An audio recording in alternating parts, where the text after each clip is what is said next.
I'm going to get on to safety. The last of the four pillars that are so critical, many think this is the most important one. I'm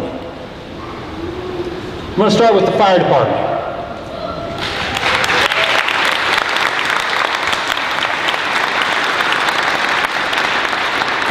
We have with us today our fire chief and his team of leaders here, some of the chiefs from the fire department. Please stand up and be recognized.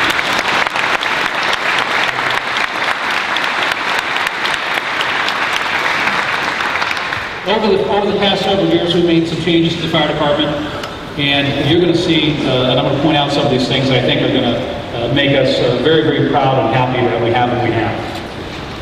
But first, let's look at some of the stats. We hear a lot about what's going on in the fire department. We hear about they're busy, what's going on. This particular graph shows you the number of calls, fire and EMS calls, that we've had in our city in going 10 years. And you see a very, very steady increase of calls. There's a lot going on. In fact, in 2013, our fire department had the most active year in the history of the fire department. They've had more calls and more runs than they've ever experienced before. But what's interesting about this is while you're looking at nearly 12,000 calls, I think that's runs, it's one, they had more calls, but 12,000 runs. Of those 12,000, there's about 250 of them of the 12,000, 250 of the 12,000 were fires. The rest of those are EMS calls, for the most part, right? So what we think of a fireman is putting out fires, and then in their spare time they do some EMS calls. In reality, these are medics that in their spare time are putting out fires. We've had a complete change in reference to the priorities and the workload that these guys have. And part of that, a big part of that, is because of our aging population and the need for transportation and medical needs. So we don't expect that this trend is going to change anytime soon. In fact, we think that these numbers will continue to rise, which means that we need to put more emphasis towards the EMS or the medic sides. And what I'll point out to you, and some of the changes that have happened over time, is years ago we had firemen, and then we had some of our firemen that had medics, or paramedic license, or training. And those were the guys that would go out and help on the medical stuff. Today, if you want to be a fireman in the city of Canton, you must be a fireman and a paramedic, no ifs, ands, or buts. I think that's great news for our community because we have some of the most trained, qualified firefighters, EMS, paramedics, the most trained personnel in our fire department than the city has ever experienced today. And I think that's great news for our city.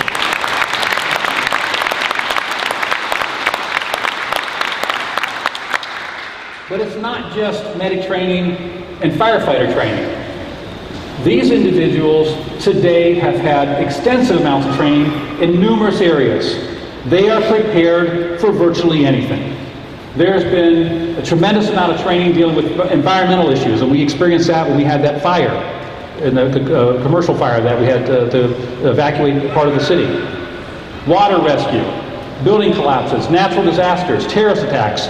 They have been trained in nearly every type of disaster that could come our way, and they continue to go to seminars and training classes and programs that allow them to bring in new equipment and technology.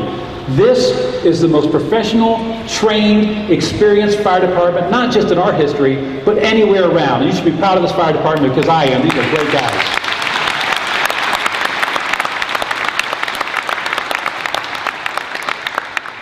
All right, let's move over to the police department. All right, police, your turn. Actually, we've got Police Bruce Lawver and his captains with him. Please stand up, be recognized.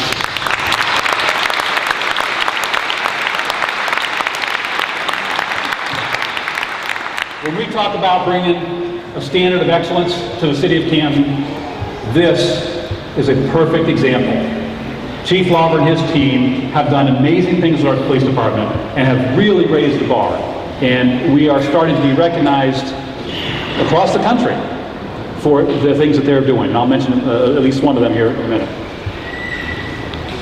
But let's look at the crime stats, because this is something that everybody wants to talk about. Oh, crime's high, crime's bad, crime's up, crime's down. What is crime? These are the actual crime numbers that are reported to the FBI on an annual basis. These are the facts. This goes back about 10 years, and it shows you where the total number of violent crimes have been in the city of Canton. And interestingly enough, from 2003 to 2008, in fact, it kind of stays that way as you go down the line here, our crime statistics were significantly higher 5, 6, 7 years ago than they are now. We've dropped crime, and these guys did a great job of addressing a lot of the worst crimes, dealing with gang issues and the violent crimes, and even attacking that. And these numbers are significantly down. In fact, the numbers dropped very well, and then they peaked up a little bit here. And if you remember, we talked about this last year, this is when the county jail closed their beds and wouldn't allow us to lock up the prisoners. And so crime went up a little bit. And then right here, the county jail opened back up, and now you're starting to see our crime drop again. And we anticipate that this number will continue to go down. One of the biggest reasons this is happening is because of the change in style of attacking our police issues, our safety issues. They have used intelligently led policing over the past several years. In implementing this program essentially allows us to use technology and statistics to analyze and use this stuff to really hone in on where the problems are and predict where the problems are and target those problems rather than just using the same approach everywhere for everything.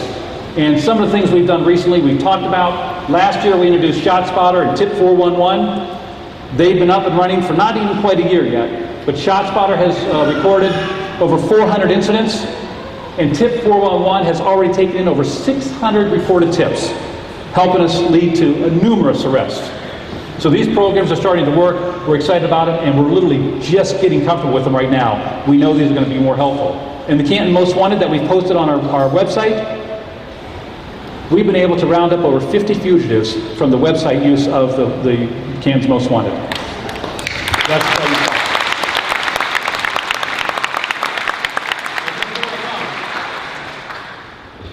One of the programs that we've been working on is the Violent Fugitive Task Force. It's a collaboration between the U.S. Marshals, Stark County Sheriff's, Canton Police Department, and the Adult Parole Authority. And this group has been focusing on individuals with outstanding warrants, particularly some of the most violent offenders with outstanding warrants in the region. And collectively, and by the way, this has been operating since, Chief, how long? Last summer? Not even a year yet. They have been able to round up over 100 of the most violent fugitives in the city and the region.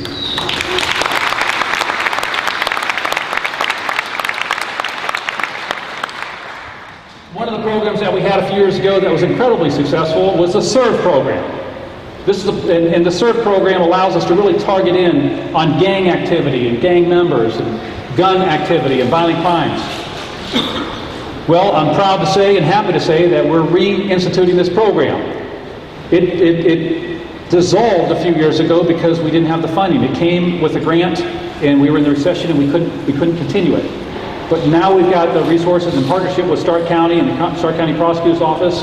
John Ferraro is leading the way. We're reinstituting this. In fact, Walter Moss, Reverend Moss, has been assigned to lead this program, and we're very excited about bringing this back because we know the effects it had in our city a few years ago, and we're anticipating that this is going to be another tool that's going to help us reduce particularly the violent crime, the gang crime, the gun activities. So again, just another program, another initiative that we continue to move forward on. And before I go into this next round, I do want to say, and Chief Lauber just notified me yesterday that, no? Yes, I'm saying it. That's it. All right. He's been contacted by the NYPD, who's contacting us to find out how our programs are working.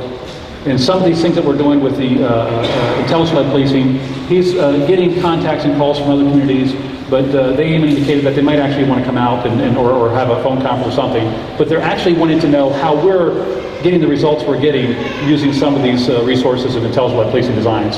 And I think that says a lot for what's going on in the city of Canton. Not only we're making an impact for us, but we're starting to be recognized outside of our community because of the results we're having. And I want to compliment you, Chief, and your entire team because we are seeing great results.